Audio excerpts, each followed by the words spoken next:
E aí, pessoal, beleza? Tudo tranquilo. Tudo ótimo. Hoje a gente vai mergulhar num tema super importante, né? A gente vai falar sobre energia. É. Mas não é qualquer energia, não. A gente vai falar da hidrelétrica e como ela está sendo impactada pelas mudanças climáticas. Isso aí é um tema super relevante, né? Afinal, a hidrelétrica sempre foi a menina dos olhos da matriz energética brasileira, né? Cerca de 60% da nossa energia vem daí. Exatamente, né? A gente sempre se orgulhou, né? De ter essa fonte de energia considerada limpa, renovável. Só que será que com essas mudanças climáticas, toda essa fonte continua tão confiável assim? Pois é, essa pergunta que a gente vai tentar responder nesse nosso mergulho de hoje, né? Isso aí. A gente vai se basear num artigo do Ecodebate que traz um panorama bem completo sobre essa questão toda. O artigo fala bastante sobre como a mudança climática está mexendo com o regime de chuvas aqui no Brasil, né? Ah, com certeza, né?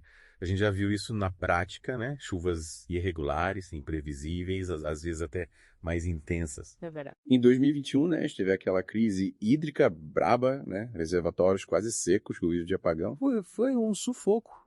Foi complicado. Mas me diz uma coisa, se essa crise toda, né, foi só um evento isolado ou será que a gente pode colocar a culpa na mudança climática? Olha, o que o artigo mostra é que esse tipo de evento extremo, como essa seca de 2021, né, eles tendem a se tornar cada vez mais frequentes por causa do aquecimento global.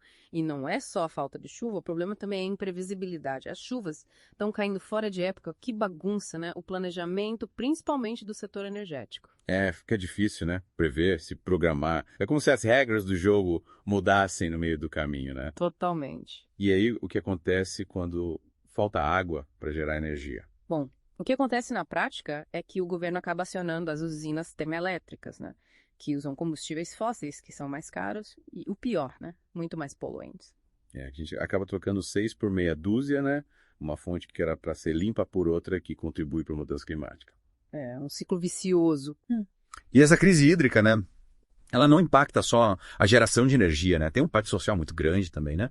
Principalmente para as comunidades que vivem perto dos reservatórios. Sem dúvida, a água é essencial para tudo, né? Agricultura, pesca, consumo próprio. Imagina a situação de quem depende da água para sobreviver e de repente se vê sem esse recurso. Complicado.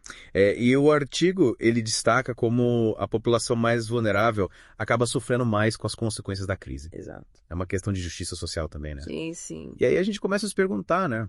Será que faz sentido a gente continuar dependendo tanto da hidrelétrica com esse cenário todo de mudanças climáticas? Essa é uma pergunta que o Brasil precisa se fazer urgentemente. A gente sempre viu a hidrelétrica como a grande solução, mas com as coisas mudando tão rápido, será que ela sozinha garante a segurança energética do país no longo prazo?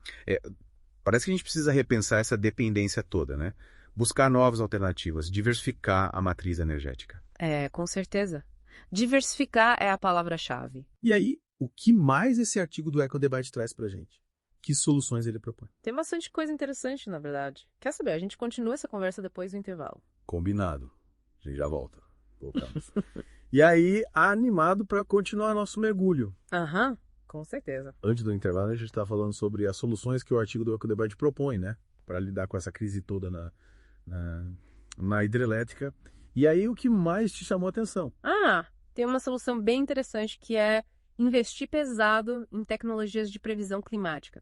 Imagina, se a gente conseguisse prever as secas com mais antecedência. Seria tipo revolucionário, né? Totalmente. A gente poderia planejar o uso da água nos reservatórios de forma muito mais eficiente. Evitar desperdícios, né? É. Garantir o abastecimento para a população, evitar aqueles apagões que ninguém merece. Exatamente. A gente sairia daquele modelo reativo, sabe?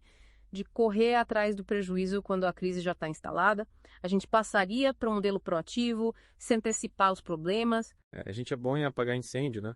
Mas seria melhor se a gente nem deixasse o fogo começar. Mas eu ia te falar uma coisa. Que tipo de tecnologia é essa? Como é que funciona essa previsão climática?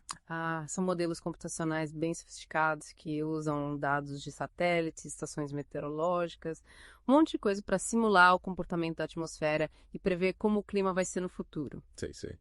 Mas e aí dá para confiar nessas previsões, que não é um negócio meio imprevisível, né? Mas a ciência está avançando muito nessa área. A precisão das previsões climáticas tem aumentado bastante nos últimos anos. Claro que não tem como ter certeza absoluta, né? Mas já dá para ter uma noção bem confiável do que esperar, pelo menos em relação às tendências. Entendi.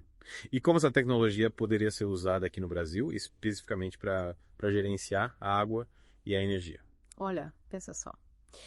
Com previsões mais precisas sobre as chuvas, a gente saberia quando liberar mais água para gerar energia, quando estocar para garantir o abastecimento durante a seca. Seria tipo um mapa da mina, né? Isso. A gente saberia exatamente onde está a água e como usar ela da melhor forma.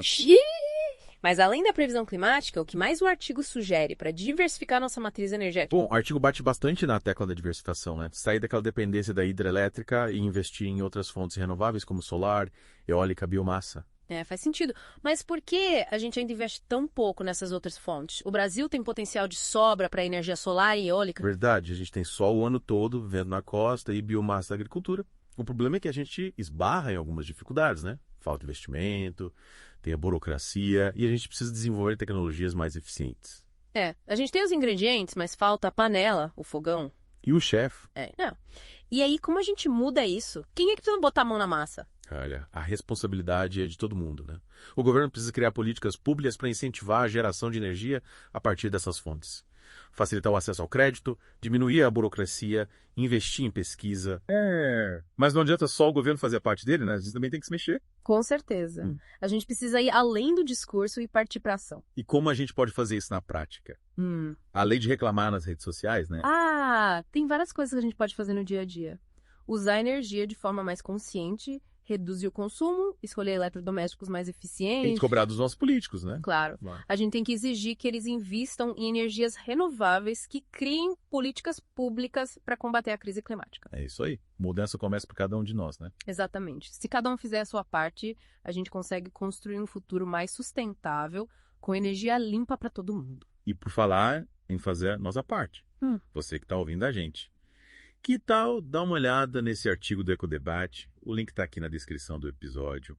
Vale a pena dar uma conferida. E aproveita para compartilhar com a galera, né?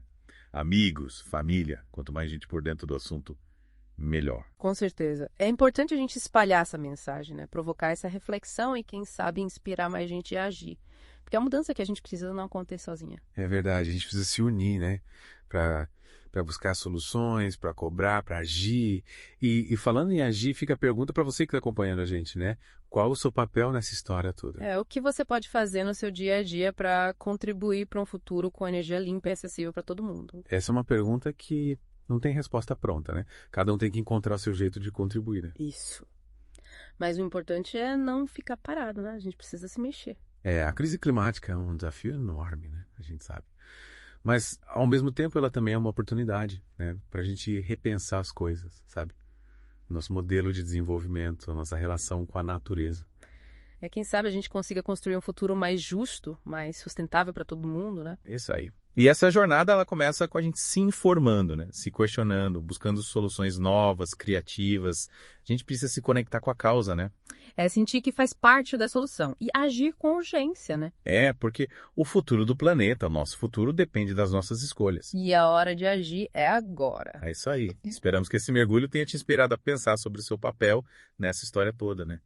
E a buscar um futuro mais sustentável para todos nós. Valeu pela companhia e até o próximo mergulho aqui no The Deep Dive. Um abraço, pessoal. Tchau, tchau.